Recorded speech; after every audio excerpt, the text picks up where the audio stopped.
Je vous en parle, c'est le modèle Big Five, ou dit modèle Ocean, ou parfois Peer Air, PR, qui mériterait toute votre attention si vous ne vous y êtes jamais intéressé, car ça vous explique une grande partie des slogans que les gouvernements utilisent en Occident pour convaincre les citoyens d'agir plutôt comme ci ou plutôt comme ça.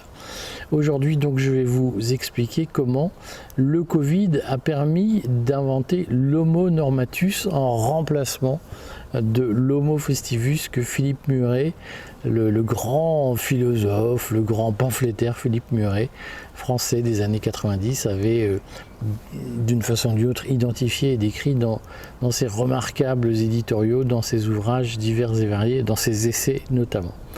Je vous explique comment ça marche. L'essentiel je vous fais le pitch d'abord.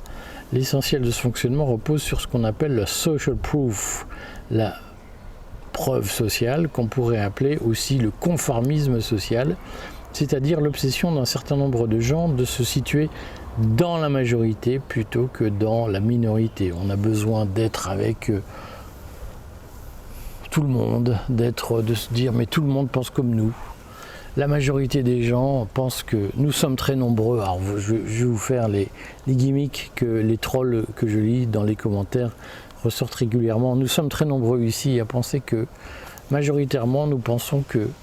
Et donc le fait de se situer dans la majorité, le fait de se situer dans le plus grand nombre serait au fond une légitimité, une source de légitimité. La preuve qu'on a plus raison que les autres.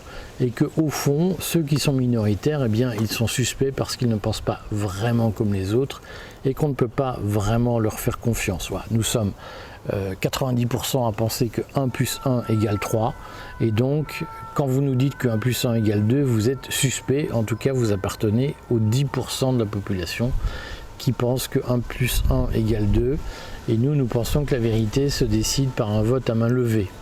C'est la base du conformisme social. C'est ce qu'on appelle la social proof, la preuve sociale, qui a servi très largement à faire fonctionner, par exemple, toute la mythologie du Covid. Alors je sais que plein de gens vont être très heurtés par le fait que je dise qu'il y a une mythologie du Covid, mais enfin bon, personne n'a vu le Covid de ses yeux, et moi je ne fais pas partie de ceux qui disent que le Covid est une invention. Il n'en reste pas moins que personne n'a vu le Covid de ses yeux. On a vu des malades du Covid. Certains ont été, moi j'ai été malade du Covid. J'ai senti que c'était une infection qui n'était pas comme les autres, que je n'avais jamais vécu jusque-là. Donc je ne nie absolument pas l'existence du Covid.